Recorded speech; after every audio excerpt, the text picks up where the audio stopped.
Can I get you something?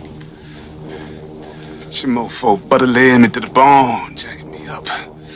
Tight me. I'm sorry, I don't understand. Cuddy say can't hang. Oh, stewardess, I speak jive. Oh, good. He said that he's in great pain and he wants to know if you can help him. All right, would you tell him to just relax and I'll be back as soon as I can with some medicine. Just hang loose, blood. She's gonna catch up on the rebound on the med side. What it is, Big Mama? My mama raised no dummies. I duck her rap. Cut me some slack, Jack. Say Cuddy can't hang. We say these doing it. They say Chump don't wanna help. Chump don't get the help. say can't hang. Say 7 Up. Jive ass dude don't got no brains anyhow. Hello and welcome to another day in paradise. So, enjoying myself out here. I hope you guys are enjoying the last of the summer here in Western Europe. So, I wanted to talk today a little bit about traveling to the continent. But first, I'm going to ask you to please like, subscribe and share. And please click the bell notification if you can. So, practical tips on traveling to the continent. First of all, a lot of you guys may be asking, and I know a lot of I had somebody ask me, have you actually traveled to the continent? And I understand that there are a lot of people out there who are producing videos like mine who are producing videos and they have no they have no or very little experience of traveling to the continent, but I do have experience. I have a lot of experience traveling Western Africa. I have traveled to Ghana, Nigeria, I've traveled to Senegal and the Gambia, and I have traveled those places, we're talking 20 years ago. So I've been there long before the internet on your phone was a thing. So I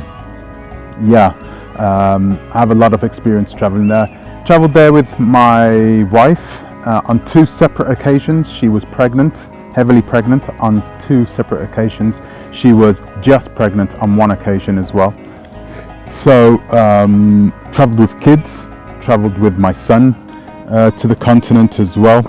And besides that, traveling everywhere else, I've traveled many times over the last 20 years, thousands of flights. And I'm not exaggerating with that, thousands of flights over the past 20 years. So I've traveled with babies, traveled with 3 kids, 4 kids, 5 kids. I've traveled with a lot of children before, not on my own, but actually when I went with more than 5 kids. I wasn't the only adult there, but yeah. I have a lot of experience with traveling and booking flights, booking accommodation. Africa is a different ball game when it comes to booking accommodation, I know that, but I'm going to give you guys some practical advice, some hints, some tips to traveling to the continent. So yeah, get a pen out, some of this may come in handy. Okay, so the cheapest way to get there, the cheapest and fastest, if you have made your plans to go there, the best thing to do is book your flights in advance and pay your flights off in installments. I know that with you guys from the United States of America, it's a pretty expensive ticket from what I've heard. It cost you anywhere from $1,000 to $1,500 for a return ticket to the United States. So if I was you, I'd book a nice flight with Delta. I think Delta do it. Delta have a program where you can just book your flights to pretty much anywhere on the African continent, and I think they fly via the Netherlands and they go with a code sharing partner, and then they fly to anywhere in Africa, especially South Africa, not so much West Africa. West Africa is more, it would be from Paris to most places in West Africa. So they would fly you from anywhere in the United States to Paris, and then from Paris there you would change flights. Okay, for you guys in Europe, it's of course a lot easier. You can fly with Turkish Airlines. They also have a similar product where you pay in installments. If you pay in over time, you will pay for a full price ticket, of course, but of course paying it in installments is much easier than paying it all off at one whack. So definitely would consider paying it off in installments. How do I pay? I normally pay my tickets off all at once. I find the cheapest deal, so I'll go onto an app like Skyscanner and I will book a flight all at once, especially if I'm traveling by myself. I'll just book it all by myself, put it on my credit card and pay it off at some other point. I normally just clear my credit card. So and I'm not speaking from the point of view of somebody with money. That's not something that I have. I have 2 young children at this present moment, so it's not something that I have a luxury of. But my kids are going to travel with me next year, and I will be booking a ticket in that way. Actually, I will be booking either using my debit credit card, or I will use a layaway sort of service where I can just pay it off in installments. You ready for this one? You may not be ready for this one. How about cargo ship? Have any of you guys even considered taking the ship that your cargo is going to be put on? If you go in there to live in the Gambia, or you're going to live in Ghana or Nigeria or wherever, you can just jump on a cargo ship. It takes a lot of planning. It's not as cheap, but if you do have a problem with flying, it can be an option, because it's a different experience. You get to focus on what you need to do in order to get your feet on the ground as soon as you do arrive in Lagos or in Accra, or or in Cape Town, or wherever you're going.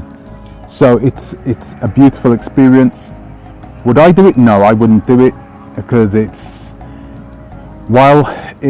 think it's just as expensive as a flight ticket.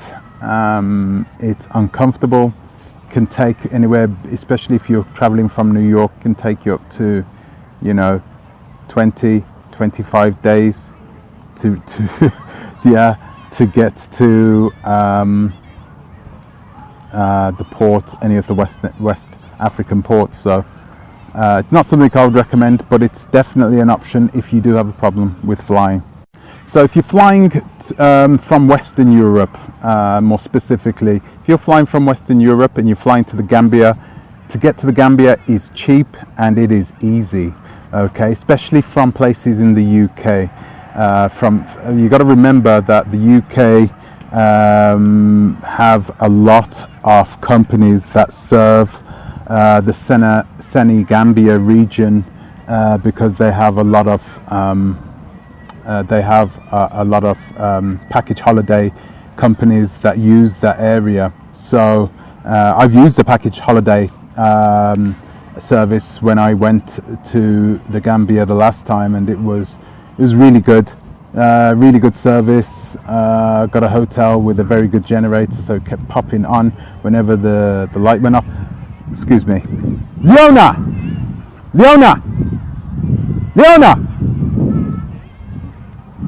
Bloody dog. Man, it doesn't matter how much you feed them, they just want more. So yeah, it's very cheap to fly. I mean, to fly out of Europe, I'd say it's the cheapest place to fly out of on this planet. Even if you're flying intercontinental, or if you're flying continental, it doesn't make a difference. You're not going to get a cheaper ticket. Me and my partner, we flew from where was it? We flew from Prague to London to Shanghai, and Shanghai to Bangkok, and we did that return as well, and I think we paid 800 euros for that ticket.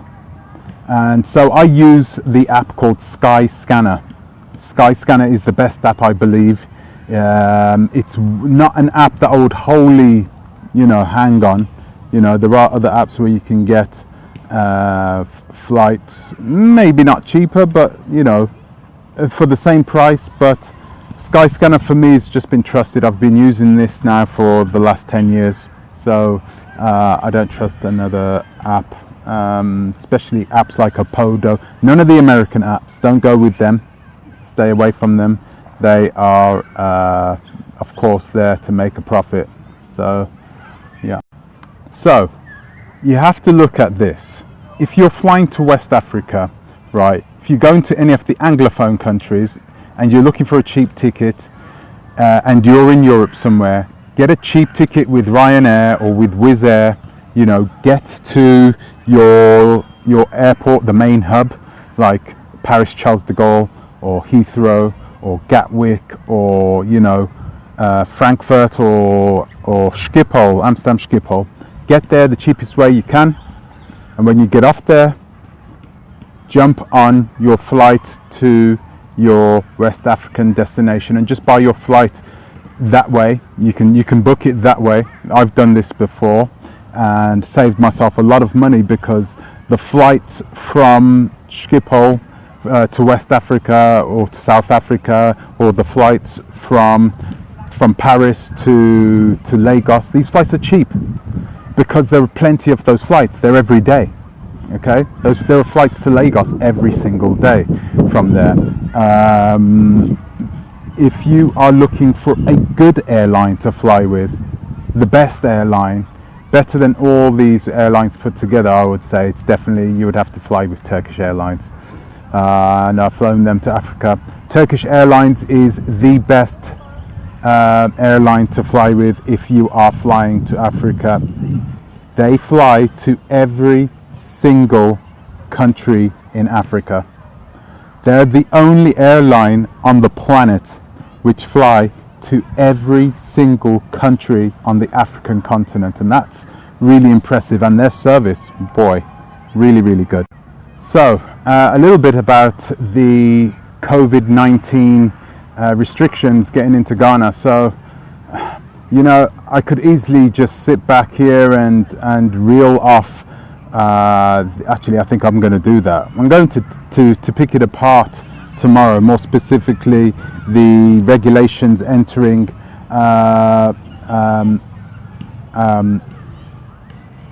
the ECOWAS countries. So I'm going to go through a couple of the ECOWAS countries. So tomorrow, let's start with Ghana. Let's go with Ghana and let's see what they have just changed, because I know they have just changed their regulations. They've just opened up their borders. I know a lot of people are planning to go back at this present moment because they've kept the schools closed and they're not planning to open them until next year, apparently.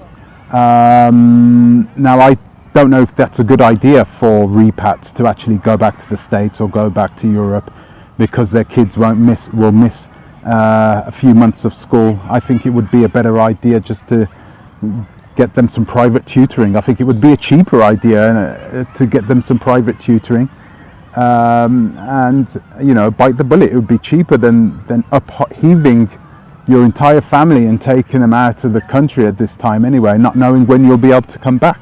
So if I would say that at this time where you still got restrictions, okay, they've opened up the border, but they still have a lot of restrictions. It's still not a good time to fly. It's still not a good time to get in the air unless it's absolutely necessary. So that's my 2 cents on that. So don't go to Africa, don't go to Ghana specifically just yet, if you can help it. Let's just see how it changes within the next month or so. Things are changing every single month. Use this time. If you're a repat and you're going back to Africa, use the time that you've been given. No one can go back to Africa at this present moment. Use that time to do more research, to get yourself more ready before you go over there. See this COVID situation as a blessing. So I'm going to leave it there for you today, guys. Thanks for listening in. Please don't hesitate to leave a comment underneath. Give us your advice if you have any advice. If you're planning to travel back soon, let me know how you plan to do it yourself. And yeah, it'll be good to hear from you. So until the next time, ta-ra a bit, take care, and stay safe.